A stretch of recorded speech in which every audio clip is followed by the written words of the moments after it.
listening to the nation's premier source on health, beauty, and wellness. Detroit Nation with Dr. B. Elaine Arterberry. Lifestyle Driven. This is Dr. Arterberry from Detroit Nation Radio, where we are lifestyle driven. Detroit Nation is committed to beauty, health, and wellness and inspiring others to be the best they can be. Today's guest is Napoleon Harrington. He is known as the Courage Counselor and is the director and founder of Ambassador Counseling and Resource Group. Napoleon is inspiring others to embrace good mental health and really offering our community and beyond hope and courage. Welcome, Professor Harrington. Can I call you that? Yes, you can. That's okay, good. I love that. Yeah, well, thank you. I'm excited to be here, excited to kind of spread the news and the message about good mental health and emotional wellness. So, thank you for being here. Tell me a little bit about yourself. Where are you from? Well, I'm from Biloxi, Mississippi. So where's that? Yeah, well, that's down south. It's down in the down. Is in that the near Delta. Detroit? No, Part Detroit. There's a lot of folks who have moved from up north down to Mississippi, and there's a lot of migration back and forth. But I love Mississippi. It's where my roots are. And most of my family's from a small town called Picayune. So a big shout out to my Picayune family. And I kind of migrated from the Mississippi area. My father was in the Air Force, so we moved immediately to Germany after my birth. It was probably because I needed to get a little German in me too. So lived in Germany, moved to Macon, Georgia, came up to Oscoda. So I've kind of been around for a while. Settled in Flint, Michigan for a while. Mm-hmm. Went to high school in Flint Southwestern Academy is where I went to high school. And then came to college over at Oakland University. Oh, wow. So you're working your way down 75. I'm on my way back. Absolutely. I'm delighted that you're here today to talk about such an important and sort of challenging topic in the community. It's really important to have good mental health and to have a good, positive, happy outlook. And not everybody has that. And it's often that some people are smiling on the outside, but crying on the inside. So what do you think the importance is of good mental health for our families? Let's start with families, and then we'll get to individuals. Yeah. What is the importance and what's the impact of good mental health on our 21st century family with busy lives and cell phones? Yeah. Well, I think the impact of good mental health is felt all throughout the family. When you have a good family structure or a good sound balanced basis in your family structure, that helps the children to grow up well. So emotional wellness, mental balance, all help you kind of develop a stronger sense of family and connectedness, and family cohesion is extremely important. That's your emotional closeness, and family flexibility is important, your ability to kind of balance between stability and change. So when you have good mental health, that helps families become more flexible and more cohesive when things are happening in their lives. So the impact is great. Do you think there's stressors in people's lives that actually contribute to their depression, anxiety, and other diagnosable? You know, people who are really kind of feel normal, and then they get a stress. What happens? Yeah. Well, stressors are one of those things that if you don't know how to manage them, they can overwhelm you to a degree that will really take you off balance. So I think the higher the stress levels and the less equipped you are to handle some of those stress levels, you get yourself in a position where you're not able to navigate through life as easily as others would. So coping skills are extremely important, and the family that has the highest level of coping skills, or the individual that has the highest level of coping skills, they're able to navigate through life much easier than the person who doesn't. So a bump in the road for them doesn't necessarily lead to a mental health problem. Right. They're able to cope and deal with it. Yeah, not everybody handles those bumps in the road the same way. There are some who handle bumps in the roads as setbacks in life, and some who just use them as platforms. We talk about depression, but help our listening audience understand depression. There's some people that feel that even maybe up to 20% of our society is mildly depressed, but people don't even know it. So what is it? What is depression? Yeah, depression is a series of symptoms that really impact a person in a way that it stops them from functioning in life and actually making some progress. So people they have depressive symptoms from time to time, but they don't necessarily suffer from a depression diagnosis. The symptoms come often, so sometimes you can feel sad when something happens, when natural life occurrences happen, and you feel sad. Those are sad symptoms, etc. But depression is actually diagnosable when you have a series of symptoms that happen for a concurrent amount of time that really impact the way you're able to function in life. So having low energy or irritability and high levels of insomnia or even hyposomnia, sometimes that impacts the way you function through Hyposomnia life. is A lot of sleeping. Yeah. Oh, like Yeah. oversleeping. Oversleeping. Yeah. So oversleeping is a problem. Yeah, that can be a problem. There are some folks who love they as soon as they get off work, first thing they do is they go to sleep and they get up to eat and then they go back to sleep, and that could actually be a symptom of A depression. sign of depression. And they Wow. not know. Yeah. How do you think technology is changing our world? And how do you think it's impacting mental health? I mean, some people say that this pressure to be on all the time, this always looking at your phone, never really having a down moment is affecting people's mental health. What do you feel Yeah, about that? I feel really strongly about it. It's interesting because before my cell phone came out or was ever present, what did I do before that? I talked to people, and I really got a chance to get to know them And um, engage. and really engage them and feel connected, as opposed to liking things and being their friends. And it takes on a new definition. Psychologists say that we're battling through what's called a paradox of progress. And the paradox of progress is we've got this social media and we've got this technology. It's advancing, but we're not catching up with it. We're not applying our interpersonal skills along with technology in order to make it truly what it's designed to be. I read a statistic not too long ago that says that we touch, handle, and hold our mobile devices more than we touch, handle, and hold the people we love. That's sad. Yeah, it's sad. Do you think it's true? I believe it. Because if you think about it, imagine what somebody does when they wake up in the morning. My phone is my alarm clock. Mine too. Yeah, and so when I reach over to touch the phone, I'm touching. I've got it in my hand for at least 5 to 10 minutes, and then I'm meandering through the house to get ready in the morning. So it kind of is it's a distraction, but it's really something that's knitted to us, and it's here to stay, and we've got to deal with it. So how do people cope with that? Should people take downtime? Like people always talk about, I need a little downtime, or I need me time. Do you need me time away from technology? Absolutely. I'm Seriously? Yeah, I'm a fan of unplugging, and my wife and I kind of practice this strategy. We will unplug, and for the first 5 minutes, we kind of twitch because we miss our phones. But after we get a chance to kind of sit and just be with each other, it kind of makes the world make sense. So how long do you unplug every day? For me, I actually do a strong unplug for about 3.5 hours. Wow, And that's it's- long. yeah, Without and a phone? That's right, and you have to schedule that into your time. I'm a high-powered user, which means literally I'm either on social media or responding to emails. In some cases, I'm checking students' papers when I'm on the go. So I'm a high-powered user, and to some degree, that's a good thing because it helps to make me become more functional when I'm using it in the right way. But sometimes, if you lose the impact of what it can do, then you can get lost in it. I think that's very interesting. Yeah. What do you think the role of sort of prevent? So this is almost a preventative strategy. Absolutely. This unplugging, so that you don't lose your connection with your friends, your family. You know, the phone is not a substitute for a hug. Right. Absolutely. And unplugging for this purpose of getting reconnected with yourself. And what do you do during your unplugged time other than hang out with your wife? Do you meditate?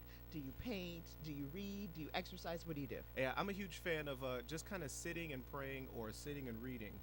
Anything that I get in life, I usually get through prayer or reading, or sometimes connecting with other people, just face to face. So when I'm not plugged in, I'm either face to face connecting with someone, I'm praying, or I'm reading, so that I have the right amount of information I can make informed decisions from. So I think that's very beneficial and Yeah. beneficial for our listening audience. We'll be right back. We're going to come back after our segment, Drivers of Change.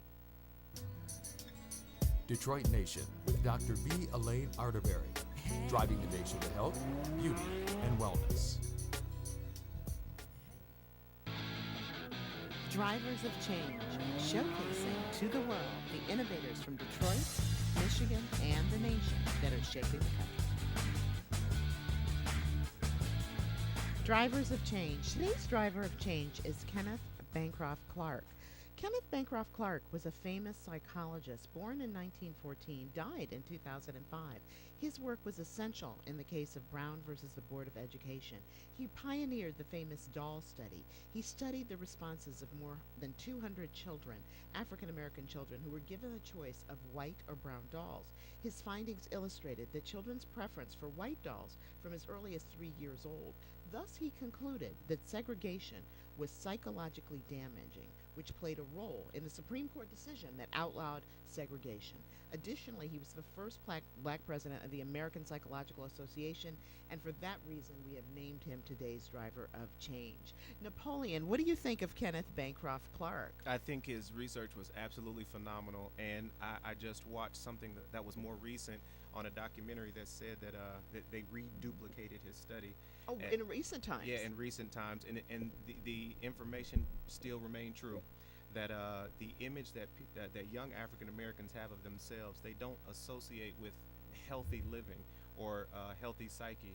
So we have a lot of work to do in order to rehabilitate the psyche of young African American males and females, so that they can see themselves in a more healthy or happy perspective. Why do you think African Americans don't seek out mental health services? There was a recent episode of Empire where they sort of chronicled sort of the nervous breakdown of the son of Lucius Lyon. And it seemed like that was the first time that African Americans started talking openly about mental health issues. Yeah. I mean, because it hadn't been portrayed on television. What do you make of that? Yeah, I think it's a couple of factors. Initially, it has a lot to do with people becoming more aware of what these symptoms look like and what they mean. Much of our culture has a strong background in evangelical Christian regard. So what we used to do is we would just pray things away, or we would talk to the pastor or talk to elders and leaders and get that situation, get the spiritual aspect taken care of. But we never really thought of it as in some cases, biological or genetic or behavioral as a problem per se. So now we would pray it away. We would pray it away, or we would talk it away to our friends and not necessarily seek professional help. People who are trained to actually do this work. So I think initially it was the lack of awareness and understanding of what it was. The other thing is there's a huge stigma that's attached to mental health and the difficulty that comes with mental health, and nobody wants to really talk about what happens when their family is depressed, or when it's my dad, or when it's my mom who's battling through this issue. It makes it that much more difficult to face it and to deal with it. Denial is huge, I would say, in our community. There's people that feel that maybe up to 20% of African Americans, men in particular, Sure. and women, are mildly depressed. Do you think that's true? I would imagine that there is a mild symptom of depression for at least 20%. The social pressures of today's society really impact the way people see themselves, the way they view success, and what they view as important for themselves in life. And so I think what happens is we start to look at those pressures and move towards that idea of success, but we have to really redefine what success looks like. How about a happy family looking like success? How about being able to hug your children and call that success? Because really that kind of stuff is what makes the bigger difference in the world, and what we're really trying to get back to is that sense of wholeness and completeness when it comes to loving our families and each other.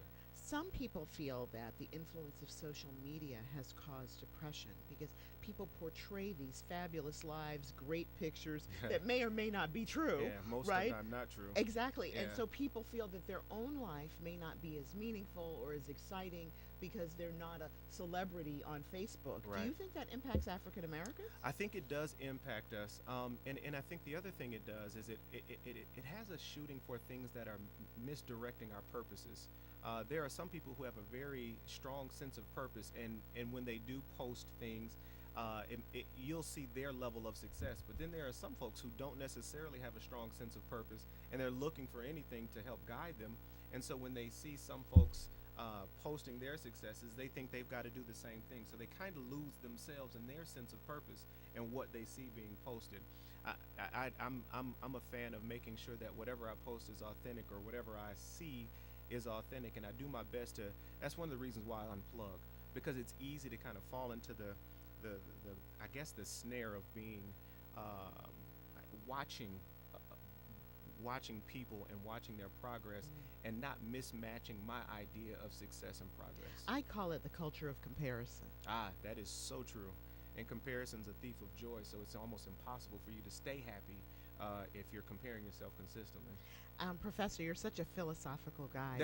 What is we're going to ask you, what is your life quote? What's the quote that kind of moves you, that you kind of live by? You talk about courage a lot. Yeah, courage is extremely important to me, because it was courage that it was the one characteristic that my father's absence taught me. There are some things that are very clear to me um, that I had to gain through trial and error because of the situations that I faced, etc. And there's a lot of men that get the opportunity to practice their bravery under the safety of their father's protection, and the rest of us had to learn courage in the face of fear. And if we don't learn to keep that bravery away from desperation, we find desperately behaving men that are brave but without purpose and discipline. So the quote that really impacts my life, that encourages that and almost encapsulates me as a professional counselor, is courage is what it takes to stand up and speak. Courage is also what it takes to sit down and listen. And that was, of course, Mr. Winston Churchill, very quotable in our society. So courage is the foundation of my work. I think that's wonderful. Yeah. There's always a devastation when somebody loses their father, Yeah. or doesn't have a father in the home. And so I want you to reach out and talk to our audience, particularly our men who may not have a father. What is the one thing you did learn from not having a father, or the absence of your father? Yeah, I think the one thing that I learned the most is that who you are as a man is not defined by what you see in society per se. That your identity as a man can still be found and supported if you're true and authentic to who you are as a man. The definition of a man is truly taking care of his family and doing his best for becoming a strong citizen in society, and making sure that what he does is guided by a strong conviction of rightness, and making sure his life makes sense. So living through convictions is extremely important, and by some moral code that helps you to stand strong. So I did learn that my identity was not tied to society, but it was tied to my strongest convictions. They say that African Americans, we talked about this again, and I don't want to repeat it, but are less likely to actually seek services. Yeah. But why do you think this discussion of mental health isn't part of sort of our public discourse? I mean, it's not just African Americans. People don't talk about this. When you watch CNN, Yeah. you don't hear them talk. You talk about other health issues, obesity, diabetes, but there's not this sort of national platform for mental health. Yeah. Why do you think that is?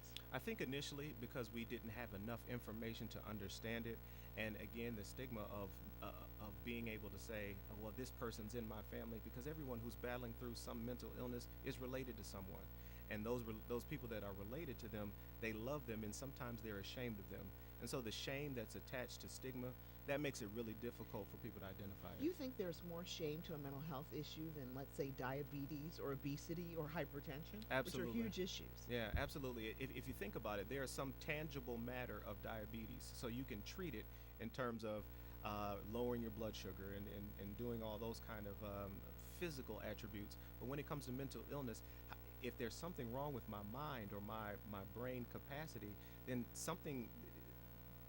you're talking about my thought patterns, my schema, and the way I live my life, my irrational beliefs. It's harder to even address those particular issues, which is a part of the reason why folks don't go to get help, because it's not necessarily a rational thought for them to do so. How do you define good mental health? What do you say is good mental health? To me, it's living in balance, being able to stay within the confines of what you can see as right for your life, being able to live with a sense of wellness, to live with a sense of functioning that is fair to the progress of your life. Oh, that's true. Yeah. That's true. We're going to take a quick break, and we'll be right back. Detroit Nation with Dr. V. Elaine Arterberry, driving the nation with health, beauty, and wellness.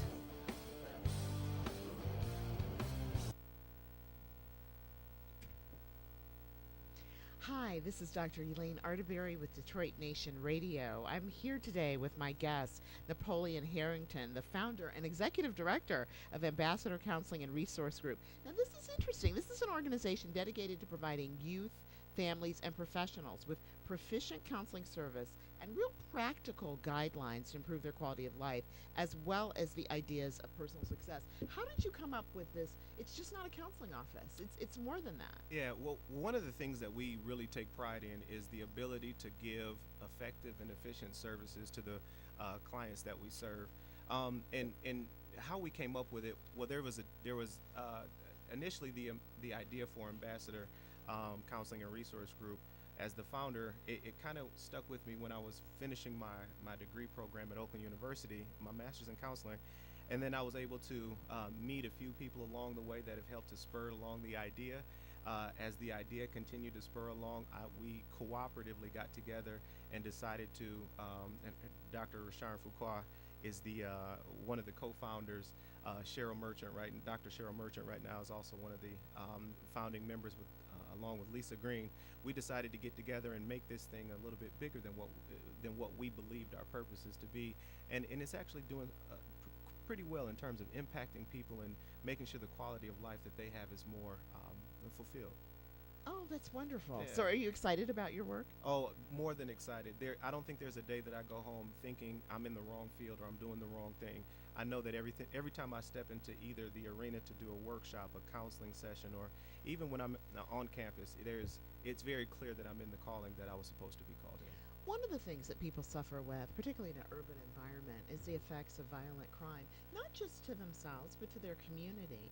And they say whole communities, an incident can happen, and the whole community can have post-traumatic stress disorder. You know, you see these shootings in the schools, you see things happening. What does a community need to do to ensure good mental health, Yeah. particularly after an incident? Yeah, I think critical response time is extremely important. The sooner we respond to something as it happens, the easier it is to help people get to a place where they can make sense of what happens. That's one of the reasons why media, immediately when they find out something has happened, they put out the message of what this means. And if we're able to attach some sensible meaning to what has happened, we can actually lower the apathy that comes along with inactivity. When we're in a community and something happens, particularly in a African American community, if something happens and no one's really doing anything about it, the psyche of the community becomes a very apathetic one because there's no movement or motion towards any meaningful resolve to whatever has happened. So if we can develop a sense of urgency behind improving the response time and encouragement to become better, we'll actually get better as a people and really as a nation. Why do some people seem happy on the outside and seem fine, and then you hear, months later that they committed suicide? Yeah. Well, What's happening? I think that some people have the idea that they have to be strong for other people, and the outside presentation is not congruent with what they're feeling on the inside. And so sometimes there's a need to please others, and so without the support or the help of people to keep people authentic, then they continue to live with that whole sense of pressure that they have to perform for others. And so I think people sometimes succumb to that pressure, unfortunately, and they don't necessarily get better from it. We take time at every show, what we call our lifestyle driven moment, to ask each guest, what is sort of the one thing you want to share with our listening audience about what you do or what you're about that you think could help other people maintain a stress-free and positive outlook? Yeah. Well, if it's okay, I'll share two that I think are extremely important for me, and I've mentioned them at some point throughout our talk today. One of the first ones that I do is every day I try to do one thing that unnerves me personally, something that makes me feel like I'm making a risk of some type, like a difficult phone call, maybe listening to an opposing idea or watching something that goes against the way I particularly believe. And what it does is it kind of helps me to risk my reputation to be a little bit more relevant to the people that I'm going to serve and work with. You do the hard stuff first. I try to do the hard stuff. Well, a lot of times I do it last. Doing it at the end of the day helps me to stay true to who I am. So that's one of the major things that I do. And then we talked about it a little bit earlier. I have to unplug from the world and connect to the reality that I have in the world that really can fit within my arms. And I'm fortunate enough to have married a woman who I love and cherish, and one who I think likes me too. And so because That's of always that, good. yeah, and because of that, I think it's important for me to just sit with her, be with her, and oftentimes just kind of travel with her because that's where my bucket gets filled. People put so much focus on their appearance, their hair, Yeah. their nails, what kind of car they drive, even maybe their fitness regimen. Hmm. What can people do to work on their mental health? Can you give us some concrete, like you talked about the unplugging, you talked about the connecting with family. Are there other things people can do in order to stabilize or improve their mental health? Yeah, anyone who usually comes in contact with me knows that I'm a huge fan of journaling. I'm a writer. I enjoy writing. In fact, I'm in the process of finishing or writing a book called Leaderless Lions, and it's related to that men's issue that we were talking about a little bit earlier. And I think one of the things that I gain from journaling and other people would gain from journaling is they get to transfer their thoughts to and their feelings to paper, and they can actually kind of use it as a marker to find out where they were feeling at particular times. And sometimes if you go back and read it, you'll be able to notice a pattern. And so that does take a little work on their parts, but it's important for them to do it so they can understand who they are as a person as they progress through their life. Is that one thing that you tell people to do in your practice? You encourage it? If it's something that it seems like they'll do, absolutely, I encourage it. And if any of my clients ever called in, they'd say, yes, he's right. That's what I Do do. you actually read their journals? There are some who want me to, and there are some who don't. I respect the privacy of the folks who I work with, and there are some who it's important for them to read it because it's less about what I think about it and then more about how they feel about the process of them writing. So a lot of times I leave it to them to have read and write. So what's the process? So you recognize that you have a mental health issue, whatever that, or maybe your family members. Yeah. What happens next? Is it time to call someone like you? Because sometimes the call is to the emergency room. Yeah. If you notice the symptoms quite early and you're dealing with someone who's willing to get help, I think it's extremely important that you have have the idea of reaching out first to get support because that becomes extremely important. Prevention is my is a huge piece of what I like to preach to others and even practice for myself. So if you recognize things early, get them close to professionals who can get the support for them that they need. I think people are concerned that counseling costs a lot of money and is not covered by insurance Sure. and so you think cost is keeping people like, oh, I don't know if I can afford to go see a counselor? It'd be fair to say that cost might be one of the reasons why folks stay away from therapy, but it's interesting to me to also see how much people spend on things that they really like and enjoy.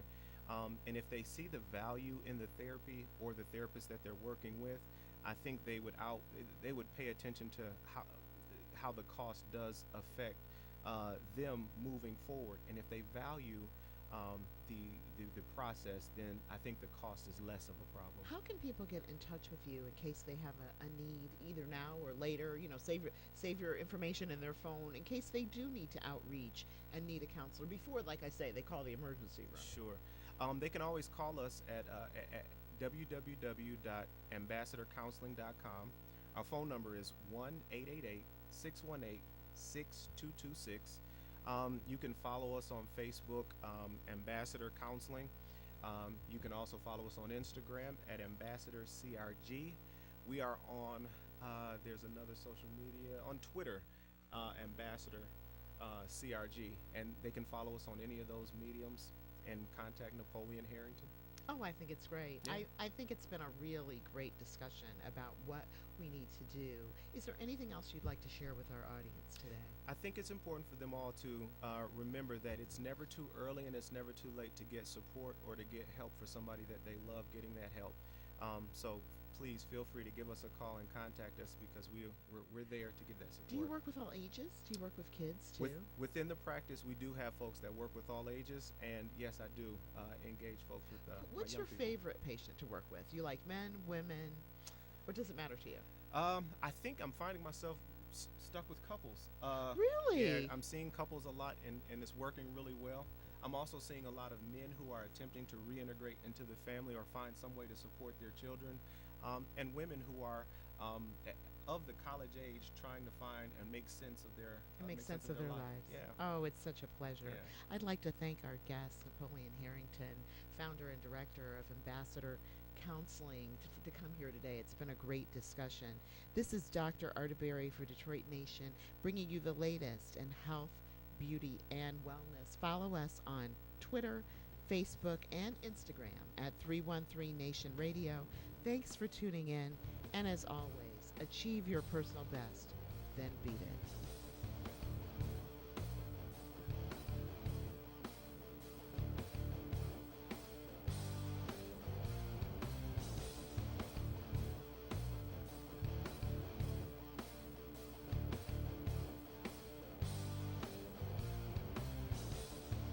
Detroit Nation with Dr. V. Elaine Arterberry, driving the nation to health, beauty, and wellness.